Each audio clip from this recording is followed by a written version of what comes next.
साहब टीएनएस के इस प्रोग्राम में आपका खैर मकदम है। पहला ये कि मौजूदा सूरत हाल है जम्मू कश्मीर की, खासकर वादी कश्मीर की मौजूदा सियासी सूरत हाल है जो इस वक्त जारी है। तो क्या कहना चाहेंगे, क्योंकि आप यंग और अपनी पार्टी के यूथ प्रेसिडेंट भी है, तो क्या कहना चाहेंगे आप इस ये इंटरेस्टिंग टाइम्स हैं सियासत में। अम, जो तस्वुर में नहीं था वो हो गया, और जो हमें एक्सपेक्टेड था कि कंटिन्यूटी होती है नॉर्मल सी की पॉलिटिकल, जो एक्सपेक्टेड कंटिन्यूटी होती है वो ब्रेक हो गई। अ, एक बहुत ही इंटरेस्टिंग टाइम है। अ, हम एक स्टेट से यूनियन टेरिटरी बन गए। हम इलेक्टेड गवर्नमेंट से भी अभी महरूम हैं। लेकिन ऐसे ही अवकात जो होते हैं, जो ऐसे वक्त होते हैं, वो डिफ़ाइन, वो कहते हैं ना कि इंग्लिश में एक वर्ड है पिवटल मोमेंट्स होते हैं हिस्ट्री में। वो डिफ़ाइन करते हैं कि एक अम, कौम या एक रियासत, जम्मू कश्मीर हो या कोई और भी जगह हो, उनका आने वाला मुस्तकबिल कैसा होगा। ये पिवटल मोमेंट्स, क्रूशल मोमेंट्स होते हैं हिस्ट्री में। शायद आज से जब 50 60 साल, 70 साल, 100 साल बाद इन सालों पे एक तारीखी तौर हिस्टोरिकल एनालिसिस किया जाएगा, तो उस वक्त देखा जाएगा कि हिस्ट्री का कर्व इस वक्त चेंज कैसे हुआ, और वो लोगों की बेहतरी की तरफ चेंज हो या लोग फर्दर डिसम्पावर हों। वो कलेक्टिवली इस पॉइंट पे पॉलिटिकल लीडरशिप पे डिपेंड करता है कि political leadership will be rise to the occasion. हम चैलेंजेस को एक्सेप्ट करेंगे, हम रियलिटी को एक्सेप्ट करेंगे, हम ऑनेस्टी और सिंसेरिटी के साथ अचीवेबल गोल्स को आगे रखेंगे। ये सब डिफ़ाइन करेगा कि हमारे बच्चों का आने वाला मुस्तकबिल कैसे होगा। ये जो रियासत है, इसका सियासी आने वाला मुस्तकबिल कैसा होगा। तो पीएचडी के हवाले से जो इस वक्त सवाल है, एक अलायंस है के तौर पर काम कर रही है, मुख्तलिफ बयानात भी आ रहे हैं। तो जो आपकी पार्टी, अपनी पार्टी है, इसका स्टैंड बिल्कुल डिफरेंट है। तो उनका स्टैंड पीएचडी का कि वापस रेस्टोर किया जाए कि जो खसूसी पोजीशन है जम्मू कश्मीर की। तो अपनी पार्टी का ये है कि ये पॉसिबल नहीं है, ऐसे सब जुडिस है। तो इस पर क्या आप वैसे एक यंग जो सियासतदान, सियासी लीडर, तो क्या कहेंगे आप उस पर? देखिए, स्टैंड तो हमारा भी वही है कि जो छीना गया 5 अगस्त 2019 में, उसको वापस दिया जाए। स्टैंड में फ़र्क नहीं है, अ, सच बोलने में फ़र्क है। हमारा पॉइंट बड़ा क्लियर है कि या तो ये ऐवान ए हिंद में वापस आ सकता है, पार्लियामेंट ऑफ इंडिया में वापस आ सकता है, या ये मैटर सब जुडिस है इन द सुप्रीम कोर्ट।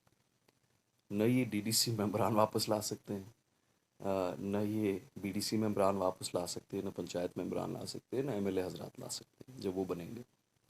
ये फैक्चुअली, लीगली, कॉन्स्टिट्यूशनली करेक्ट एक बात है। कहीं पे शायद तल्ख बात हो, अनपैलेटेबल हो, लेकिन वो कहने में बात आती है कि कुछ लोगों को भी सच सुनने की आदत डालनी पड़ेगी, और कुछ सियासतदानों को भी सच बोलने की आदत डालनी पड़ेगी। पीएचडी का स्टैंड वही है, लेकिन पीएचडी उसको रिस्ट्रिक्ट एक स्टैंड पे नहीं करती है, वो उसको एक पॉलिटिकल पेडिस्टल बनाना चाहती है। वो इलेक्शंस लड़ना इस वादे पे चाहती हैं कि हम 370-35 से वापस लाएंगे, जबकि वो इक़्तिदार में हो या ना हो, उससे कोई फ़र्क 370-35 से पे पड़ेगा नहीं, क्योंकि उनके उनके दायरे इख्तियार से ये बाहर है, कॉन्स्टिट्यूशनली, लीगली। लेकिन वो एक रिवायती वहाँ पे अंदाज़ रहा है। कभी ऑटोनॉमी पे इलेक्शन लड़ा है, 5 6 इलेक्शन ऑटोनॉमी पे लड़ गए। शायद 5 6 और वो उनके जहन में है कि वो 370 पे लड़े। लेकिन मुझे लगता है कि अगर इस पीरियड ऑफ हिस्ट्री में हम लोगों को सच ना बोलें, फिर इक़्तिदार के लिए, एक एमएलए बनने के लिए, मिनिस्टर बनने के लिए, चीफ मिनिस्टर बनने के लिए, अगर हम फिर से लोगों को एक झूठी उम्मीद दें। झूठी उम्मीद जब कश्मीर में जब जब टूटी है, यहाँ खून खराबा हुआ है, यहाँ एलियनेशन हुई है, इतने हज़ारों नौजवान यहाँ जाम बहक हुए हैं, उसमें सियासतदानों की भी एक उनने उनको गुमराह भी किया, झूठी उम्मीद भी दी, लेकिन मुझे लगता है स्टैंड में कोई फ़र्क नहीं है। तो आपको ये लग रहा है कि आपकी नज़र में कि फिर ये एक लोगों के साथ एक और धोखा है? धोखा इस हद में है, ये इस तनाजुर में है बल्कि कि जो आपके दायरे इख्तियार से बाहर है, आप उसका वादा कैसे कर सकते हैं? आप कैसे उस चीज़ पे लोगों का एतमाद मांग सकते हैं जो आपके दायरे इख्तियार से बाहर है? ये तो कॉपी बुक एक डेफिनेशन है चीटिंग की, to defraud a people. Stand तो बिल्कुल सेम है, हम भी कह चाहते हैं कि 2019 में जो लिया गया वो वापस दिया जाए। वो कौन उससे एतराज़ करेगा या कौन उसको उसके मुखालिफ जाएगा? अ, लेकिन जैसा कि मैंने कहा, रास्ते तो दो हैं, या पार्लियामेंट या सुप्रीम कोर्ट। और एक टाइम आएगा जब पीएजीडी के कंस्टिट्यूएंट्स भी ये बोलेंगे। नेशनल कॉन्फ्रेंस की जो तंजीम है वो भी एक टाइम पे ये बोलेगी। नेशनल कॉन्फ्रेंस एक बहुत ही रियलिस्टिक पॉलिटिकल पार्टी है। हर एक क्रूशल पिवटल जंक्चर जो हमारी तारीख में रहा है, उनने हमेशा कॉम्प्रोमाइज़ का रास्ता इख्तियार किया है। वो इस वक्त भी सब तंजीमों से पहले एक कॉम्प्रोमाइज़ का रास्ता इख्तियार करेंगी। और आप मेरी बात लिख के ले लीजिए कि आने वाले कुछ महीनों में नेशनल कॉन्फ्रेंस के जो लीडर हजरात हैं वो खुद ये बोलेंगे कि या ये सुप्रीम कोर्ट वापस दे सकती है या पार्लियामेंट दे सकती तो आपको, क्योंकि आप नेशनल कॉन्फ्रेंस में रह चुके हैं, जो हाल ही में बयान भी आया है नेशनल कॉन्फ्रेंस की तरफ से, खासकर पार्टी की तरफ से आया है कि हम 90 सीटों पर इलेक्शन लड़ेंगे। हालांकि एक तरफ अलायंस है, दूसरी तरफ ये बयान है। तो क्या आपका मानना, जो इस आप कह रहे हैं कि लिख लीजिए, तो जो मुस्तकबिल में इस किस्म के बयान आएंगे, जो आप कह रहे हैं कि जो हम कह रहे हैं, यानी अपनी पार्टी आप लोग, वही नेशनल कॉन्फ्रेंस भी कहेंगे? है? मैं थोड़ा इसमें टेंजेंट पे जाऊंगा। अगर जब पीएजीडी बनी तो अगर आपको याद हो, मैंने पहले ही उसको इंस्टेंटली उसमें पीपल्स कॉन्फ्रेंस का जाना अपोज किया था और पब्लिकली अपोज किया था। और एक इंटरव्यू में मैंने तब कहा था कि People's Conference will not last in PAGD, ये कुछ महीनों की बात है। और उसी बात पे फिर मुझसे डिस्टेंस किया गया कि नहीं जी, पीएजीडी में हमें रहना है। ये पीएजीडी की जो एक अलायंस कहिए, इसको क्या कहें, ये मैरिज ऑफ कन्वीनियंस है, ये एक मजबूरी की शादी है। इसमें दुल्हा भी मजबूरन बैठा है, दुल्हन भी मजबूरन बैठी है, और इसमें जो निकाह पढ़ने के लिए काजी बैठा है वो भी गन पॉइंट पे बैठा है। ये फोर्स मैरिज इसलिए क्योंकि एक दूसरे के ऐब छुपाने के लिए, एक दूसरे की कॉम्प्लिसिटी छुपाने के लिए। देखिए, जाहिर सी बात है, अगर पीएजीडी नहीं होती तो नेशनल कॉन्फ्रेंस महबूबा जी के खिलाफ बयान देती कि आपने पीडीपी के साथ अलायंस की। अगर पीएजीडी नहीं होती तो महबूबा जी बयान एनसी के खिलाफ देती कि आपने उमर साहब को जूनियर एक्सटर्नल अफेयर्स मिनिस्टर बनाने के लिए बीजेपी के साथ है। तो ये आपस में सीज फायर है कि आप हमारी जो इन्वॉल्वमेंट है वो ना बोलिए, हम आपकी ना बोलेंगे। एक दूसरे को जलील नहीं करते हैं, लोग भी जलील हमें समझते हैं। तो ये फोर्स मैरिज है। फिर जो एक बयान आया है अभी कि हम जी 90 सीटों पे लड़ेंगे, देखिए मुझे जहाँ तक from where I can gauge it, मुझे लगता है कि डॉक्टर फारूक अब्दुल्ला साहब चाहते हैं कि एनसी और पीडीपी इकट्ठे जो है इलेक्शन लड़ें। वो he is, I think he wants that. उनका आउटलुक अभी अपनी लेगेसी का है। He is at that stage of his political life, वो लेगेसी के बारे में सोच रहे हैं। उमर साहब की कंपल्शंस अलग हैं। उमर साहब का आउटलुक डिफरेंट होगा अभी। उमर साहब का आउटलुक प्रैग्मेटिक होगा अपनी तंजीम के लिए, इक़्तिदार के लिए। इसमें प्रिवेल फारूक साहब करते हैं या उमर साहब करते हैं, वो देखने वाली बात है। लेकिन मुझे खुदारा बताइए, वो अलायंस ही क्या जो एक दूसरे के खिलाफ लड़ती है? फिर तो बस ये कहते हैं जी हम जी लार्जर कॉज के लिए। अगर लार्जर कॉज इतना लार्ज है तो आप अलग अलग क्यों लड़ेंगे? आप भी सैक्रिफाइस कीजिए, आप भी आपने तो लोगों को कहा, बयान जारी हुए, आपको सबने तो बयान जारी किए। उमर साहब ने क्या बयान जारी नहीं किया कुछ महीने पहले कि मुझे लगता है पीएजीडी शुड फाइट टुगेदर? तो इन 3 महीनों में क्या बदल गया? फारूक साहब ने बयान जारी किया, महबूबा जी ने बयान जारी किया। तो आज वो क्यों मजबूर हो गए, उनकी कौन सी ऐसी कंपल्शन है, वीकनेसेस क्या हैं, इनकी सबकी वीकनेसेस हैं। तो मैंने एक लाइटर वेन में ये कहा है कि ये एक, अगर आप कह रहे हैं हम अलायंस में भी रहेंगे लेकिन एक दूसरे के खिलाफ भी लड़ेंगे, वो एक वेस्टर्न वर्ल्ड में कॉन्सेप्ट है ओपन रिलेशनशिप का, कि हमारा रिश्ता तो आपस में है लेकिन आप किसी और से भी रिश्ता रख लीजिए, कोई मसला नहीं है। ये क्या है, फोर्स्ड मैरिज है, ओपन रिलेशनशिप है, ये बोलने वाली बात होती है कि नज़रियाती तौर से कुछ है, बट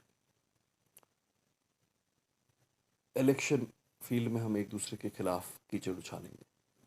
और इन्हीं मजमूई डिसीजंस की वजह से, हिपोक्रेसी की वजह से कश्मीर में 70,000 नौजवान आज कब्रू में। तो जो हाल ही में आज़ाद साहब ने एक बयान भी जारी किया और ये भी हिंट नई पार्टी नेशनल लेवल पर पार्टी बनाएंगे, तो उसका बरह रास्त जो ये यहाँ जम्मू कश्मीर पर भी पड़ा है, क्योंकि यहाँ बहुत सारे लोग जुड़ गए हैं आज़ाद साहब के साथ। तो बयानात भी जारी हुए हैं, उसमें अल्ताफ़ साहब ने भी बड़ा तेज़ बयान दिया है, या मुख्तलिफ लोगों ने भी बयान दिए, तो क्या कहेंगे आप उस पर? देखिए, आज़ाद साहब वज़ीर आला रह चुके हैं यहाँ के, उनका एक करीबन 5 डेकेड्स, 52 ईयर्स वो कांग्रेस में रहे हैं, पॉलिटिक्स में रहे हैं, यहाँ के चीफ मिनिस्टर रहे हैं। हर एक उनका अपना, उनके और कांग्रेस के बीच में क्या वजूहात रहीं, कुछ रही होंगी वजूहात कि उनने कांग्रेस को 50 साल से ज़ायद के बाद क्यों खैराबाद कहा, कुछ वजूहात रही होंगी उनकी। अब उनने ऐलान किया कि वो एक मुल्की सतह पे एक तंजीम का इनेकाद करने जा रहे हैं, और जम्मू और कश्मीर में उनने कहा है कि इलेक्शन होने वाला है, हमें पता नहीं है होने वाला है नहीं, शायद उनको पता हो, तो इसलिए एक तरजीह दी जाएगी। देखिए, यू कैन अग्री विथ आज़ाद साहब, you can disagree with him. मेरा मानना है इसमें थोड़ा शायद अनकन्वेंशनल या हटके है। एज ए यंग पॉलिटिशियन, मुझे लगता है कि जो कश्मीरी लीडरशिप है वो मैं ही क्यों ना हूँ, और मैं भी इसका विक्टिम रहा हूँ और शायद कल्प्रिट भी कभी रहा हूँ। जितना हम आपस में एक दूसरे को डिस्क्रेडिट करें, विलिफाई करें, हमें कोई बोल दे जी टीम ये है, टीम ये है, वो है, फलाना है, फिस्ताना है, और वही आयरॉनिकली बोलते हैं जिनने बीजेपी के साथ अलायंस की हुई है 2 बार। मजमूई तौर collectively when we abuse each other, हम कलेक्टिवली डिसएम्पावर करते हैं अपने लोगों को, और कलेक्टिवली हम एम्पावर उन फोर्सेस को करते हैं, उन क्वार्टर्स को करते हैं जो हमारे कलेक्टिव इंटरेस्ट के खिलाफ हैं। अगर जम्मू और कश्मीर के एम्पावरमेंट के खिलाफ कोई तंजीम है या फोर्स है, और वो दिल्ली में बैठे हैं, कहीं बैठे हैं, और वो देखते हैं कि कश्मीरी सब लीडर एक दूसरे के खिलाफ बोल रहे हैं, सब एक दूसरे को गालियां दे रहे हैं, तो मजमूई तौर that man on the street, वो जो एक पसे हिम्मत, ना उम्मीद एक आम कश्मीरी हमारी सड़कों पे है, एन ऑर्डिनरी कश्मीरी, आप एक बार खुद को उसकी जगह रखें और वो ऑब्जर्व कीजिए कि हमारे सब लीडर एक दूसरे को गालियां दे रहे हैं। और गालियां कब दे रहे हैं? जब हम पे जितनी बड़ी मुसीबत पड़ सकती थी उतनी पड़ी। एक ही हिसाब दो ऐसे खाने दोद, गारते दोद, फारशताइन दोद। जम्मू और कश्मीर जो लूज़ कर सकता था 2019 में लूज़ किया हमने। उसके बाद ऑब्जर्व कीजिए कि ये एक आम आदमी देख रहा है कि जो बुज़ुर्ग थे इस घर के, जो कायद थे इस घर के, जिष्ट ये मुझे, वो सब आग बुझाने के बगैर, इसकी तामीर नौ शुरू करने के बगैर आपस में एक दूसरे के खिलाफ कीचड़ उछाल रहे हैं। अब इख्तिलाफ हर एक जगह है, हमारी तंजीम का भी अलग एक स्टैंड पॉइंट है, किसी और तंजीम का भी अलग एक स्टैंड पॉइंट है, और उन स्टैंड पॉइंट्स पे अगर एक नरेटिव बने कि वी डिसएग्री विथ यू, आप ऐसा कह रहे हैं, ऐसा नहीं है, कोई हमें कहे हम आपसे डिसएग्री करते हैं, वो बिल्कुल वो जमहूरियत की एक अहम एलिमेंट है, फैक्टर है, शान है, वही तो जमहूरियत है। अ कंपैरेटिव पर्सपेक्टिव, एक कंपैरिजन बिटवीन पॉलिटिकल पार्टीज, जो एक आम शहरी फिर एक इन्फॉर्म डिसीजन ले सके। लेकिन छोड़ दीजिए as a politician, as a young Kashmiri, इतना एक पल्यूट हो गया एटमॉस्फेयर, इतना नॉक्शस बन गया, इतना इतना टॉक्सिक बन गया कि हम आपस में ही झगड़ रहे हैं। अगर हम सब ने मजमूई तौर कुछ खोया है तो हम आपस में क्यों झगड़ रहे हैं? मुझे आज़ाद साहब की नीयत नहीं पता है, मुझे आज़ाद साहब के ताल्लुकात हैं नहीं हैं, अंडरस्टैंडिंग है नहीं है, बिहाइंड द सीन्स क्या, I don't know, I have no idea. Taj Mohiuddin साहब ने भी कल एक प्रेस कॉन्फ्रेंस दी है, उनने भी कुछ कीचड़ उछाला है हमारी तंजीम पे। These things should stop. यहाँ पे अगर देखा जाए सब कॉम्प्लिसिट हैं और कोई कॉम्प्लिसिट नहीं है, सब की एक इन्वॉल्वमेंट है। क्या कांग्रेस की फिर इन्वॉल्वमेंट नहीं है इस रियासत के साथ? क्या हुआ 370 में उनने इरोजन नहीं किए? अगर 50 साल से तो आज़ाद साहब भी कांग्रेस में है, 370 में तो 40 से ज़्यादा इरोजन्स हुए। यहाँ गवर्नमेंट स्टॉपल हुई, 1987 का इलेक्शन रिग हुआ, वो नहीं हुआ होता, टर्मोइल स्टार्ट नहीं हुआ होता, इस सब में तो कांग्रेस कॉम्प्लिसिट है।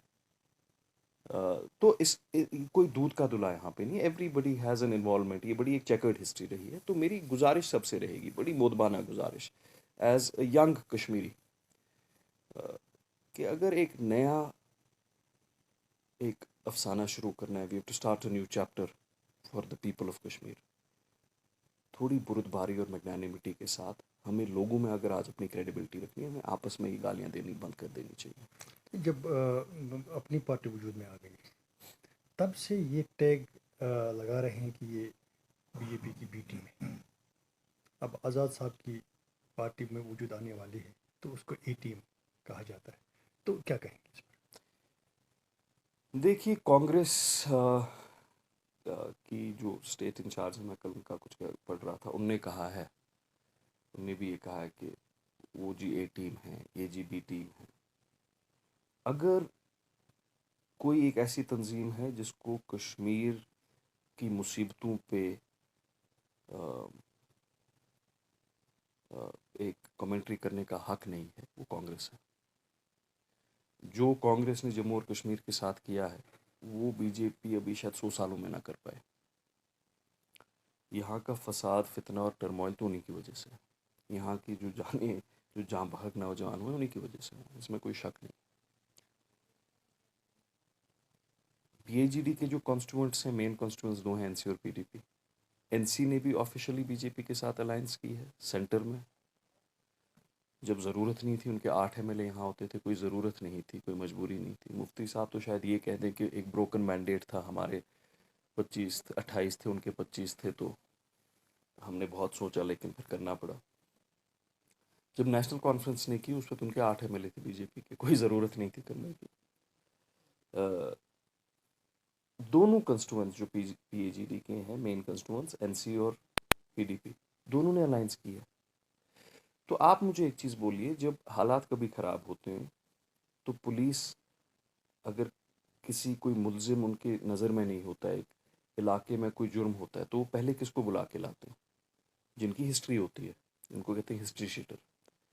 तो उस चोर को पहले बुला के लाते हैं, कहते हैं तुमने पहले भी चोरी की है, तुमने ये चोरी तो नहीं की है। History sheeters. या जब लॉ एंड ऑर्डर कहीं पे कंसर्न्स होते हैं, पहले किन को आके बुलाते हैं, काउंसिल करते हैं? जिनका ट्रैक रिकॉर्ड होता है। एक बहुत मजाक की बात है कि जिन लोगों ने अलायंस बीजेपी के साथ की है, आज वही मिंबर पे चढ़ के बाकी लोगों को बोल रहे हैं कि हमें लगता है तुम अलायंस करोगे। आप लोगों ने तो की है, आप पहले उसका जवाब दीजिए, उस वक्त क्या मजबूरी थी? लेकिन जैसा मैंने आपका, पीएजीडी का मकसद ही ये है, ये आपस में एक दूसरे के जो इनके हिपोक्रेसीज हैं या इनकी इन्वॉल्वमेंट है या इनकी कॉम्प्लिसिटी है, उस पे पर्दा, इन्हें वक्ती तौर सीज फायर किया है, सर्वाइवल मैकेनिज्म है इनका, उसके अलावा कुछ नहीं। जुनैद साहब, आप एडमिनिस्ट्रेशन की बात, क्योंकि आप एडमिनिस्ट्रेशन में वैसे थे, एमओएस की हैसियत से इस वक्त हैं। कुछ लोगों का ये भी मानना है कि इलेक्शन कराने में, न कराने में जो एडमिनिस्ट्रेशन है जो इस वक्त चल रही है कि इनका रोल है कि इलेक्शन न हो, क्योंकि ये अपने अपने कुर्सियों पर बरजमान रहे। किस हद तक से? देखिए, ये तो एक नेचुरल टेंडेंसी की बात है। इन एक पॉलिटिकल सेटअप में, डेमोक्रेटिक सेटअप में, जो ब्यूरोक्रेसी होती है, एग्जेक्टिव होता है, वो सबसर्विएंट टू एक पॉलिटिकल सिस्टम होता है, एक डेमोक्रेटिक रिप्रेजेंटेटिव सिस्टम होता है। अभी वैसा नहीं है। We are under direct rule of the government of India through the Honorable LG's administration, एक bureaucratic system। तो ये तो एक नेचुरल सी बात है कि अगर if you have to pull together collectively the bureaucratic intent क्या है, opinion क्या है, why would they want a representative system? लेकिन यहाँ इलेक्शन हो या ना हो, this is a far larger question. ये बहुत बड़ा सवाल है, ये इस सतह से ऊपर का सवाल है। ये एक सियासी सवाल है जिसका जवाब या आकार में या इनकार में ये दिल्ली से आएगा। ये दिस विल नॉट, ये यहाँ पे कोई एक्सरसाइज नहीं होगी, बोलिए करना है कि नहीं, this will come from Delhi, we all know that. लेकिन इतने तवील अरसे तक एक रियासत को महरूम रखना अपनी रिप्रेजेंटेशन से, उस रियासत की हिस्ट्री देखने के बाद आपका एक हमसाया मुल्क है, जिस हमसाया मुल्क का निशाना यही रखा है कि वहाँ जमहूरियत नहीं है, लोगों पे तानाशाही चल रही है, उस नरेटिव को हम शायद गलती से एम्पावर भी करें। जो हमारा दुश्मन मुल्क है उनका जो कहना है उसमें हम ही शायद आज कहीं पे उनको एक एम्यूनिशन दें। फिर जम्मू और Kashmir is the only Muslim majority state है, यूनियन टेरिटरी है, फेडरल यूनिट जो एक है इंडिया का, Jammu and Kashmir is the only Muslim majority unit in the union of India. ये तासुर ना देना कि बाकी सब रियासतों में एक हक है कि अवाम सरदारी करे, लेकिन वहाँ पे थोड़े वी हैव ट्रस्ट इश्यूज, तो वो लोगों that is a very wrong perception and I say this as a proud Indian. एक एक एक हिंदुस्तानी, मैं फ़ख्र से एक हिंदुस्तानी हूँ और वक्ती तौर या सीजनल नहीं हूँ। एज अ प्राउड इंडियन, जब हम भी बाहर जाते हैं, जब हमसे भी लोग सवाल करें कि हिंदुस्तान की हर रियासत, हर यूनियन टेरिटरी में ये हक है कि उनकी एक हुकूमत हो, आपको क्यों लगता है कि हमारे पास ये हक नहीं है? ये एक बहुत पेचीदा सवाल तो है। आप मानते हैं जो लोगों का सवाल है, ये ग्रास रूट लेवल के लोगों का सवाल है कि जो पब्लिक रिप्रेजेंटेटिव और जो ब्यूरोक्रेटिक सिस्टम में ब्यूरोक्रेट होता है, बहुत फ़र्क है। क्योंकि एक पब्लिक रिप्रेजेंटेटिव के पास जाते हैं लोग, दरवाज़ा खुला होता है, तो उनके पास, ब्यूरोक्रेट के पास जाना बड़ा मुश्किल होता है, चाहे वो डीसी लेवल हो या और कोई लेवल हो। तो आप मानते हैं इस चीज़ को कि उनका उनका असलम साहब डिफाइंड रोल अलग है, उनका उनकी प्रोफेशनल ड्यूटीज़ डिफरेंट हैं। आप हमारा देखिए, हमारा कोई डिफाइंड रोल ही नहीं होता। आप कभी मेरे घर आए शाम के 11 बजे भी एक बाग में पंचायत चल रही होगी, लोग भरे हुए होंगे, सुबह भी देखेंगे। हमारे यहाँ वो अपॉइंटमेंट सिस्टम नहीं होता।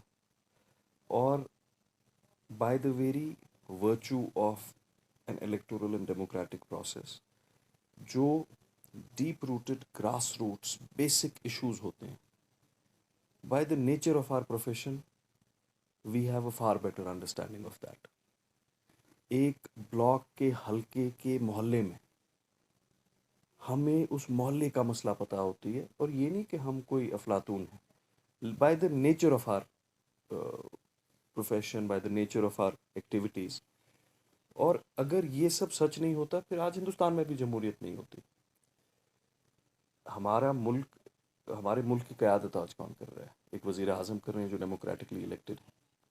अगर हुकूमतों की ज़रूरत नहीं होती, अगर पब्लिक रिप्रेजेंटेटिव्स की ज़रूरत नहीं होती, तो आज फिर कहीं और जमहूरियत नहीं होती।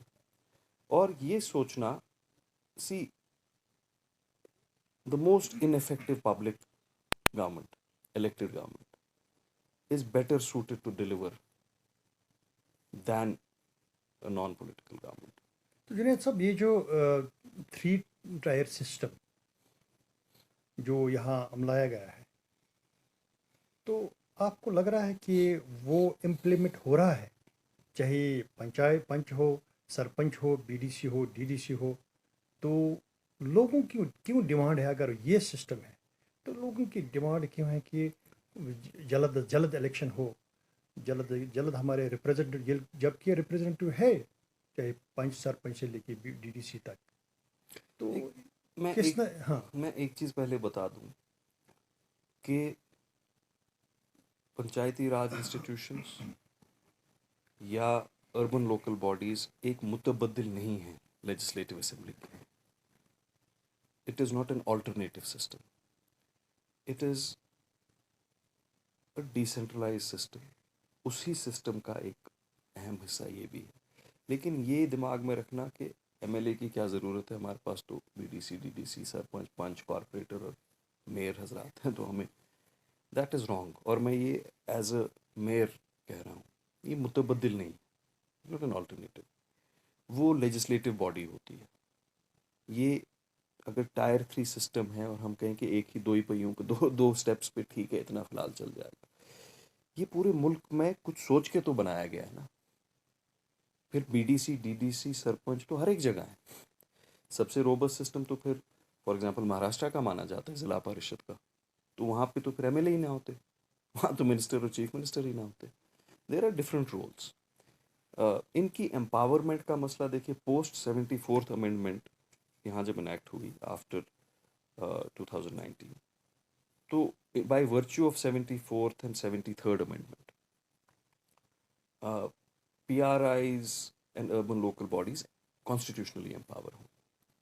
उसमें एक ट्रेडिशनल एक डिबेट है कि 3F कहा जाता है, फंड्स, फंक्शंस एंड फंक्शनरीज, उनके ट्रांसफ़र होते हैं। तो पहले अगर इफेक्टिवली एम्पावर करना होता है, पहले अर्बन लोकल बॉडीज़ और रूरल बॉडीज़ इलेक्टेड PRIs को फंड्स ट्रांसफ़र करने होते हैं, फिर फंक्शनरीज ट्रांसफ़र करने होते हैं, और फिर फंक्शन ट्रांसफ़र करने होते हैं। ये ऑल ओवर द कंट्री भी एक प्रॉब्लम है। I keep meeting my colleagues from other parts of the country. एक ऑल ओवर कंट्री भी एक ट्रेडिशनल प्रॉब्लम है, शायद एक बैटल बिटवीन ब्यूरोक्रेसी और PRI सिस्टम है कि हम फंक्शंस पहले ट्रांसफ़र करते हैं, फिर बहुत तवील अरसे रुक के फंक्शनरीज ट्रांसफ़र करते हैं, वो भी आधे करते हैं, फंड्स देखते हैं कब ट्रांसफ़र करें। ये एक चैलेंज है। तो this is the biggest challenge for empowerment of PRIs। देखिए, एक एम्पावरमेंट कागज़ में होती है कि आज के बाद एक डीडीसी या बीडीसी मेंबर या कॉरपोरेटर या मेयर के पास या कॉरपोरेशन के पास ये महकमे हैं, ये इख्तियारात हैं। लेकिन उसके बाद उनको एसेंशली प्रैक्टिकली एम्पावर कैसे करना है, that is an administrative process. उस एडमिनिस्ट्रेटिव प्रोसेस में things could be better paced, में कोई डाउट नहीं है। वैसे तो यूथ लीडर लोगों का एक जो ग्राउंड पर देख रहे हैं एक सवाल है, मुख्तलिफ एडवाइजरीज है, मुख्तलिफ, जिस तरह हाल ही में आपने देखा होगा, सुना भी होगा, इलेक्शन कमीशन ऑफ इंडिया जो उन्होंने बोला कि हम 25 लाख या इस तरह किस्म का, क्या आपको नहीं लग रहा है कि इस किस्म के बयानात या इसकी एडवाइजरी से प्रोवोकेशन ही लगती है लोगों में, या तशवीश पाया जाता है? तो इस चीज़ को किस नज़र से देखते हैं आप? चीफ इलेक्टोरल ऑफिसर ने कहा था ये JNK के जो हैं कि 25 लाख वोटर ऐड होंगे, एंड एनीबडी, उनने कहा था ऑर्डिनरली लिविंग इन JNK। जो उनने कहा वो बहुत वेग है, जो क्लैरिफिकेशन है वो भी वेग है। उसमें जॉब्स और लैंड्स का कहा गया that domicile is required. Electoral enrolment का वहाँ पे नहीं लिखा है। You have to be very honest, या तो मेरे समझ में क्लैरिफिकेशन नहीं आई या तो मैं बेवकूफ़ हूँ। उसकी clarification, the statement made by the chief electoral officer was वेग, एम्बिगुअस था। उसकी जो क्लैरिफिकेशन आई वो भी इक्वली वेग और एम्बिगुअस थी। ये एक डेकेडल ग्रोथ होता है सेंसस का, इतना तो हमें भी पता है कि 2011 में इतने थे, 2022 में कितने बर्थ्स, कितने डेथ्स हुए होंगे, और कितने लोग 18 साल की उम्र के थ्रेशोल्ड को क्रॉस किया होगा, उनकी एनरोलमेंट का मसला है. Under no mathematical calculus equation can that number be 25 lakhs. वो 25 लाख का फिगर फिर कहाँ से लाया गया? अब अगर देखिए 25 लाख का फिगर सिर्फ किसी एक ने बोल दिया, प्रिएम्प्ट कर दिया, अज्यूम कर दिया. सियासी तंजीमें और सियासतदान भी हैं पूरे मुल्क में जिनने वो सेलिब्रेट किया, देखिए जी 25 लाख लोग ऐड हो गए. अगर उनने गलत कहा या हमने गलत समझा तो उनने उस बयान को सेलिब्रेट क्यों किया? ये इसमें I hope there is a more crystal clear clarification. Clarification है वो वेग है. ऑर्डिनरीली लिविंग, सवाल तो अहम ये है, क्या एक वोटर को जम्मू और कश्मीर का वोटर एनरोल करने के लिए does he require domicile? Question बड़ा सिंपल है, लिमिटेड है. इसमें कोई एम्बिग्विटी का ये नहीं है. That is the question we should ask. इस पर डॉक्टर फारूक अब्दुल्ला ने ऑल पार्टी मीटिंग की कॉल की थी, तो अपनी पार्टी बाहर रही, जबकि ये सबका एक इशू था, हर एक का. बाहर क्यों रही? देखिए, मैं आई am not aware about the invitation और द डिसीजन. ये हमारे जो प्रेसिडेंट हैं उनने पार्टी लीडरशिप जो सीनियर है उनके साथ मशवरा करके एक डिसीजन लिया होगा. लेकिन देखिए, ये कोई ज़रूरी भी नहीं है. ना जाना भी ज़रूरी नहीं है और जाना भी ज़रूरी नहीं है. ये कोई ज़रूरी बात नहीं है कि मॉरल कंपस और टर्पिट्यूड या एक एक इखलाकी हक या एक जो मैंने कहा मॉरल राइट हर एक मुसीबत के साथ लड़ने का कोई अलम पीएचडी के पास है. इट इज़ नॉट नेसेसरी कि हमें उस थ्रेशोल्ड पे हमेशा जाना हो ये प्रूव करने के लिए that we are sincere with the people. Specially जो उनकी अपनी कॉन्ट्रडिक्शन है. पहले तो आपस में जो उनके मसले हैं, परसों वाली प्रेस कॉन्फ्रेंस में कहा कि हमारे खिलाफ जी जिंगल बनाए जाते हैं इसलिए हम नाराज़ हैं. किसी ने गाना बनाया उनके खिलाफ, बड़ी बदतमीज़ी की है. तो कभी कहते हैं हमारे खिलाफ जी बयान दिए जाते हैं, पोस्टर बनाए जाते हैं. तो मुझे पोस्टर जिंगलन हुंदाज हाथक गड कर तिम पान वन खान जिंगी बांध अगर वन त्रेमिस नफरस दावत छ देंगे हमसाइश छ वन आप भी आओ जी, हम बैठे हुए हैं यहाँ पे मसला हल करने. पहले तो आप जो खाना जंगी पीएनसी और पीडीपी में पीएचडी में उठी उसको ख़त्म करें. बट हम क्यों नहीं गए, क्यों गए, क्या गए, this is decision taken Junaid by the साहब, लीडरशिप. एक आखिर पर हट के सवाल है कि बशत मेयर शहरी श्रीनगर जो जिसको हम स्मार्ट सिटी के नाम से भी जाना जाता है, तो कहाँ पहुँचे आप? क्योंकि आपके पास ये होगा जो जिस तरह आपने कल कहा है कि बहुत कुछ अगर बाकी है, तो कहाँ तक पहुँच गया शहरी श्रीनगर? देखिए, शहर श्रीनगर में लेगेसी इश्यूज हैं, इंफ्रास्ट्रक्चरल इश्यूज. एक शहर तरक्की तभी कर सकता है जब वो एक 10-20 साल के प्लान के रास्ते पे गामजन हो. शहर में रिएक्टिव डेवलपमेंट नहीं हो सकती. वो शहर कभी आबाद ही नहीं हो सकता. आप उसमें करोड़ों पैसा लगाएं, अरबों पैसा लगाएं. हमारी एक बदकिस्मती रही है, शहर में जो क़यादत मिली है पिछले 30-40 साल से, एक बहुत मीडियोकर लीडरशिप मिली है. आप बल्दियाती जो ज़िले हैं उनकी तरफ देखिए. अगर क्वांटम ऑफ वर्क 100 था, अगर वहाँ का एमएलए 100 डिलीवर नहीं कर सका, उसने 30-40 तो डिलीवर किया. उनको करना पड़ा क्योंकि वहाँ 30,000 वोट 40,000 वोट लेके एमएलए बनता है. एक कंपल्शन भी है, यू हैव टू डिलीवर. हमारे एमएलए 3,000 से भी बने हैं, 4,000 से भी बने हैं, 2,200 से भी बने हैं, एक बार 550 से भी बना है एमएलए श्रीनगर में, और फिर मिनिस्टर भी माशाल्लाह रहे. एक प्लानिंग डेफिसिट जो श्रीनगर में रहा है, ये 40-50 साल का प्लानिंग डेफिसिट है. मैं आपको एग्जांपल दे देता हूँ. ड्रेनेज 530 किलोमीटर है और बनानी बाकी कितनी है? 1800 किलोमीटर. अगर ये 1800 किलोमीटर एक प्लान के तहत हर साल 200 किलोमीटर 100 किलोमीटर बने होते, अभी 1800 न रहे होते. पहली बार श्रीनगर में 40 साल में इस साल ड्रेनेज मास्टर प्लान तैयार होने वाला है कि हम कैसे बनाएं, रिव्यू कैसे करें, फेजेस में प्रायोरिटाइज कैसे करें. ऐसी बात मैं आपको सड़कों की बता दूंगा, आज सड़कों का बहुत अहम इशू है। 2100 करीबन 2100 जो लेन्स बाय लेन्स हैं हमें ट्रांसफ़र हुई हैं। उन 2100 किलोमीटर लेन बाय लेन्स में 75% of that 2100 kilometer has not been मैग्डमाइज्ड for the last 20 years।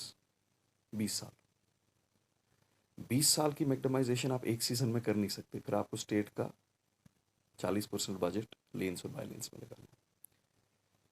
तो अगर ये फ्रीक्वेंटली यहाँ के चैलेंजेस मीट हुए होते, मास्टर प्लान टाइम पे आया होता, ड्रेनेज मास्टर प्लान बना होता, एक इन्फॉर्म्ड लीडरशिप होती जिनका एक्सपोजर होता, जिनने कुछ दुनिया नहीं कम से कम मुल्क पूरा देखा होता, कंपैरेटिव पर्सपेक्टिव होता, तो शायद ये नहीं होता। लेकिन बहुत हद तक अगर आप क्वांटम ऑफ वर्क देखेंगे, my style of working is different. ये नहीं है कि मैं हमेशा ऐड जारी करूँ अपना कि इतने काम हुए, कंपेयर करूँ पीछे कितना हुआ था। आप किसी भी बैरोमीटर और बेंचमार्क में, म्यूनिसिपल कॉरपोरेशन की बात करूँगा, कंपेयर कीजिए डिलीवरी को पिछले 3-4 कॉरपोरेशंस के साथ, उनको मजमूई तौर भी इकट्ठा कीजिए, we have outperform them. हमने एसएमसी की कैपेसिटीज इंक्रीज की हैं। No, SMC is a democratic institution, यहाँ पे बहुत पॉलिटिकल पार्टीज़ के स्टेक्स हैं। वो एक कश्मीरी में कहावत है ना, अगर पोशे में तो जांगन जिले। There are forces which want to defame SMC at constant intervals, और कुछ there are factors who do that, और वो एक्सपेक्टेड बात है। I have a thick skin, that doesn't get to me. मैंने अपनी रिस्पॉन्सिबिलिटी बहुत ईमानदारी से, फुल कन्विक्शन एंड ऑनेस्टी के साथ निभाई है। हैव आई डन गुड और not, I am towards the end of my term, वो लोग जज करेंगे।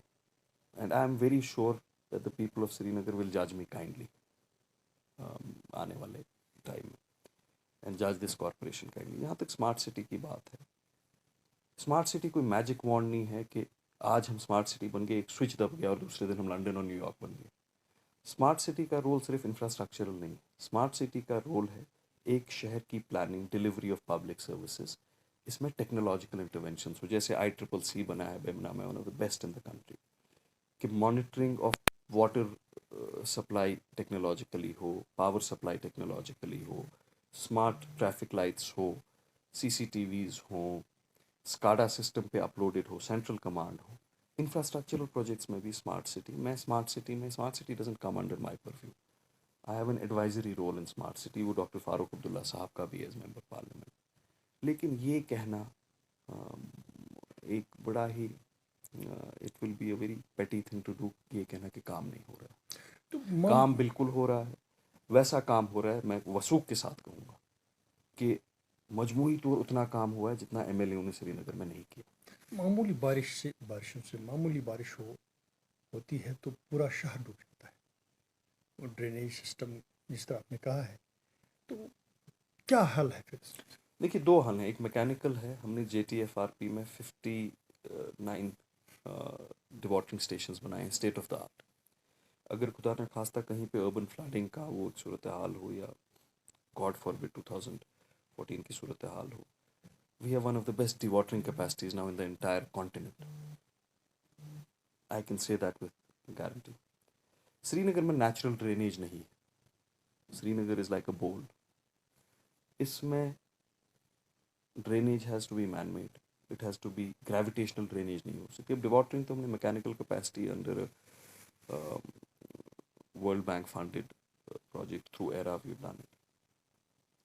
फिर लैटरल नेटवर्क्स ऑफ ड्रेनेज है, एक निज़ाम होता है असलम साहब, पूरी दुनिया में एक निज़ाम है कि एक कॉलोनी बनती है, पहले सड़क बनती है, फिर सड़क में ड्रेन बनती है, फिर उसमें पाइप डाली जाती है, फिर पोल लगते हैं, फिर तार लगती है, फिर मैग्डमाइजेशन होती है, फिर कहते हैं अब ये कॉलोनी बन गई, अब आप यहाँ जाते हैं। कश्मीर में 30 साल 40 साल क्या हुआ, पहले कॉलोनी बनी कहीं पैडी लैंड में, जो शहर से 2 फुट की सतह के नीचे है, और जब कॉलोनी बनी, कॉलोनाइजर्स ने इलीगली वो कॉलोनी बनाई, आबाद की, एक पूरा शहर का नया एक हिस्सा आबाद हुआ। उसके बाद वो लोग आपके पास आए, बोला हमारे साथ ये जुल्म है, हमारे पास ड्रेन नहीं है, सड़क भी नहीं है। Then the government use to react, और फिर रिएक्टिव अर्बन ग्रोथ को रिएक्ट करते थे। A government in terms of urbanization should always preempt urban growth. We should outline as per the master plan कि पहले हमें इस इस एरिया में इंफ्रास्ट्रक्चर बनाने तो फिर आबाद करो। हमारे यहाँ पहले आबाद होता है फिर हम इंफ्रास्ट्रक्चर बनाते हैं।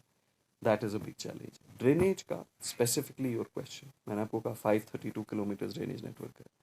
2014 के सैलाब के बाद most of the drainage network became defunct, got silted. We are starting to clean it now. लेकिन एग्जिस्टिंग ड्रेनेज नेटवर्क को हम जितना भी अपग्रेड करें, क्या करें, विल नॉट हेल्प। हमारा करीबन 1500 से 1800 किलोमीटर्स का ड्रेन नया बन रहा है। आप शहर के लिमिट्स देखिए। शहर पहले इतना होता था, 500 किलोमीटर की ड्रेन होती थी, अब इतना हो गया। ये 500 किलोमीटर हेल्प नहीं करेंगे। आप अपना HMT, पारिमपोरा, तिल मलूरा, यहाँ से आपका शहर गांधरबल तक चला गया, वहाँ से फ़कीर गुजरी तक चला गया। ये 1500 से 1800 किलोमीटर की ड्रेन्स हमें नहीं बनानी। इन ड्रेन्स को बनाने के लिए एक मास्टर प्लान पहली बार श्रीनगर शहर में बन रहा है। उसका फर्स्ट कोहॉर्ट बन गया। जब ये मास्टर प्लान बनेगा, we will approach the government और कहेंगे कि इसमें जी इतना पैसा लगता है, we know it can't be done in year. इसमें फेजेस में हम अगले 6 साल में, 7 साल में, 10 साल में, इन फेजेस में ये चाहते हैं कि श्रीनगर का ड्रेनेज नेटवर्क मुकम्मल बने, साइंटिफिक बने। दैट इज़ वो इज़ रीचिंग इट्स एक कंक्लूजन। इम्पॉर्टेंट सवाल रहा आज तक जो शहर श्रीनगर के हवाले से, इनक्रोचमेंट के हवाले से, कहाँ तक आप उस पर कामयाब हो गए? देखिए, मैं वसूख के साथ आपको बता सकता हूँ। हमारी जो एनफोर्समेंट है, एनफोर्समेंट मेरा डोमेन नहीं है।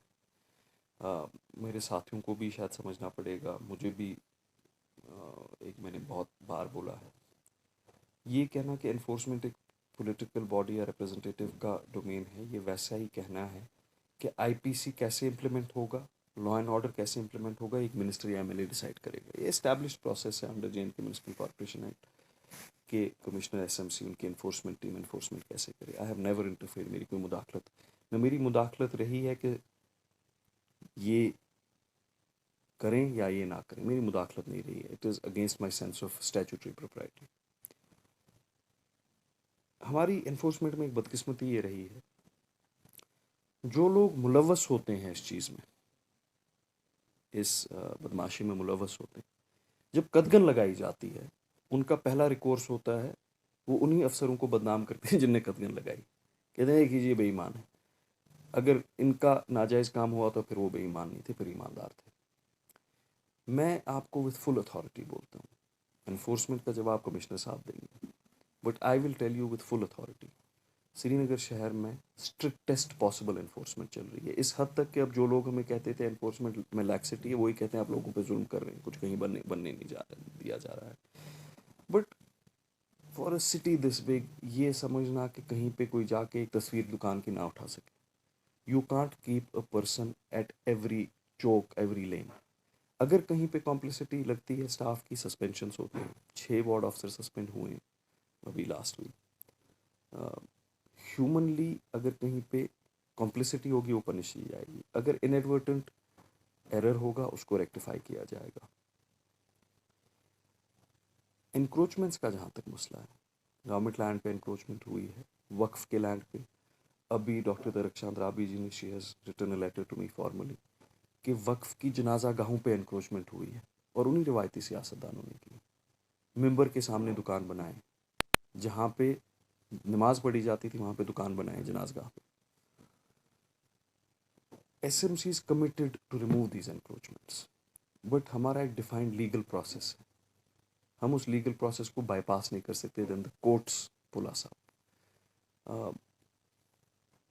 मुझे पूरा यकीन है अपने अफसरों पे भी, जो फील्ड स्टाफ पे भी है, कि वो एक ऑनेस्ट सिंसियर एफर्ट और जॉब कर रहे हैं। और मेरी लोगों से भी गुजारिश है, अगर आपको कहीं लगता है कि कहीं पे कोई चीज़, किसी चीज़ पे एक्ट नहीं किया गया, कोई वायलेशन है, इलीगैलिटी है, आप ये प्रिज्यूम मत कीजिए कि इसमें कॉम्प्लिसिटी या इन्वॉल्वमेंट है। ये आपका शहर है, एज रिस्पॉन्सिबल सिटीजन्स आप उसको ऑफिशियली फ्लैग कीजिए। ऑफिशियली फ्लैग करने के बाद अगर आपको लगता है उस पर एक्शन नहीं होगी, फिर म्यूनसिपल कॉर्पोरेशन जिम्मेदार है। बट ये प्रिज्यूम मत कीजिए कि कॉम्प्लिसिटी होगी। कोई स्कोप फॉर करप्शन नहीं है, कोई स्कोप फॉर मिसअप्रोप्रिएशन नहीं है। ये मैसेज लाउड एंड क्लियर है, both amongst the officers and the elected representatives, कि हमें एक ना उम्मीद श्रीनगर के शहरी को उम्मीद देनी है और कोई एजेंडा नहीं है। बट जिसने कीचड़ उछालनी है वो तो उछालेगा उसमें। दैट शुड नॉट डाइवर्ट अस और distract us from the larger master cause. Plan, master plan के हवाले से आपने, वो पब्लिक डोमेन में इससे पहले भी आ चुका है शहरी श्रीनगर का। अब आप कह रहे हैं कि अब कोई नया बन रहा है तो उसको पब्लिक डोमेन में क्योंकि ज़रूरी डालना है, तो वो कब तक? नहीं, मैं ड्रेनेज मास्टर प्लान की बात कर रहा हूँ। जो मास्टर प्लान है शहर कैसा दिखे क्या, वो एग्जिस्टिंग अभी है, इन वोग है, उसका 3-3 साल के बाद रिव्यू होता है। मेरा मानना है कि वो बिजाती तौर ही मास्टर प्लान फ्लॉड है। वो शहर की रियलिटीज़ को रिफ्लेक्ट नहीं करता है कि कमर्शियल नीड्स क्या हैं, हमारी रेजिडेंशियल नीड्स क्या हैं, हमारी रिटेल इकोनॉमी की नीड्स क्या हैं। शहर में सिर्फ रेजिडेंशियल एलिमेंट नहीं होता, सिर्फ प्रेजर्वेशन और कंजर्वेशनल एलिमेंट नहीं होता। हम टूरिस्ट सिटी हैं, हमारा एक वो एलिमेंट भी है, we have to be a dynamic tourist city. Tourist infrastructure भी हमें क्रिएट करना है। अगर आप इस मास्टर प्लान को देखें तो हम फ़ख्र से कहते हैं कि साल जी करोड़ टूरिस्ट आए। जिन होटल्स में वो सब अकोमोडेट यहाँ होते हैं, मेजॉरिटी ऑफ देम आर, अगर उस मास्टर प्लान को देखें वो तो in violation of master plan बने। तो अगर एक मास वायलेशन हो रही है किसी मास्टर प्लान की, फिर एक सवाल आता है कि पहले देखते हैं कि मास्टर प्लान प्रैग्मेटिक है कि नहीं है। मैंने ऑनरेबल एलजी साहब से भी ये बात की है, चीफ सेक्रेटरी साहब और मैंने भी इसको डिस्कस किया है। मेरा इस पे ओपिनियन है, we need a new master plan. हमारा मास्टर प्लान एक आलमी सतह पे हम एक एक्सप्रेशन ऑफ इंटरेस्ट करें। हमारा मास्टर प्लान कोई ऐसी फर्म बनाए जिनने कम से कम शहर एक दुनिया के 50-60-100 शहर डिज़ाइन किए हों। एक कंपैरेटिव पर्सपेक्टिव आए कि टूरिस्ट सिटी कैसी होनी चाहिए, और आने वाले 30 साल का, 40 साल का, 50 साल का मास्टर प्लान बने। मैंने ये गुजारिश एलजी साहब से भी की। आखिर पर ये जो जो एडमिनिस्ट्रेशन है, एडमिनिस्ट्रेशन, एलजी एडमिनिस्ट्रेशन और आपको पॉलिटिकल सिस्टम में कितना फ़र्क लग रहा है आपको मुख्तसर? देखिए, पॉलिटिकल सिस्टम को आप कंपेयर कर नहीं सकते नॉन पॉलिटिकल सिस्टम से। Non political system operates through the bureaucracy, political system also operates through bureaucracy, मगर उसमें एक supervisory, policy, planning, legislative role अवामी नुमाइंदों का होता है। इसमें कंपेयर आप कर नहीं सकते। मैंने जो हमारे ऑनरेबल एलजी साहब है, जो उनका वर्किंग स्टाइल है, बहुत हैंड्स ऑन वर्किंग स्टाइल है। उनका वर्किंग स्टाइल वो रिवायती नहीं है, ट्रेडिशनल नहीं है कि as as a titular head हो। He is working as a executive, the head executive of this government. अभी मैं आपको अपना बता दूं, वो उन डिटेल्स में जाते हैं हाउसिंग के या अर्बन डेवलपमेंट के, जिनमें आमतौर हमने देखा नहीं है। गवर्नर्स को ही नहीं, चीफ मिनिस्टर्स को भी नहीं देखा जाते हुए। मेरे दिल और दिमाग में कोई शक नहीं है, और मैं ये किसी मकसद की वजह, I am not saying this to please anybody, और मुझे पता है इस पे भी ब्रिक बैट्स ही आएंगे मेरी तरफ। मेरे दिल और दिमाग में कोई शक नहीं है कि सिन्हा साहब बहुत वेल इंटेंशनड हैं। उन he has this deep desire in his heart to transform JNK infrastructurally. यहाँ के सिस्टम्स को रिफॉर्म किया जाए, इस स्टेट को एक सेल्फ सस्टेनिंग स्टेट बनाया जाए, इसकी जो इकोनॉमिक और फाइनेंशियल इंस्टीट्यूशंस हैं, मैकेनिज़म्स हैं, उनको रिफॉर्म किया जाए, ट्रांसपेरेंसी लाई जाए, अर्बनाइजेशन हो, रूरल डेवलपमेंट हो, हेल्थ सेक्टर हमारा जो एक निगलेक्टेड सेक्टर है वो अपग्रेड हो, एकेडमिक इंस्टीट्यूशंस और एजुकेशन पे उनका एक अपना पैशन है। He comes from a very rich illustrious academic background. I have no doubt about it. उनकी नीयत पे, उनकी सलाहियतों पे, उनके वर्किंग स्टाइल पे I have no doubt about it. I would be dishonest if I question it. मैंने वो खुद देखा है। But a non-political system can never be a lasting alternative to a political system. We live in a beautiful democratic country. On the floor of the parliament एक वादा किया गया है कि यहाँ पे रियासत भी बहाल होगी, जमहूरी निज़ाम भी बनेगा, उसको भी वापस इंस्टॉल किया जाएगा, डेमोक्रेटिक प्रोसेस होगा, इलेक्शन होंगे, और उम्मीद ये है कि वो जल्द से जल्द हो। और वो इसलिए नहीं है आप छोड़ दीजिए बात कि ये सिस्टम ठीक है, इसमें डेवलपमेंट हो रही है, उसमें। This is a question, this is a much larger question. जमहूरियत का सवाल है। मैंने आपको कहा ना, अगर एक नाअहल नाकाबिल जमहूरी सरकार भी हो, वो सरकार लोगों की होती है, उसका इंतखाब आम आदमी करता है। और the idea of India is that, हमारे मुल्क का, हमारे हमारी कॉन्स्टिट्यूशन का, the idea of the Republic of India is कि जो एक आम आदमी है, वो गरीब हो अमीर हो, उस कास्ट क्रीड रिलीजन कुछ भी हो, उसका हक है कि वो अपनी सरदारी खुद करे। हाँ जुनेद साहब, केएनएस के साथ बहुत बहुत बात करने के लिए बहुत बहुत शुक्रिया।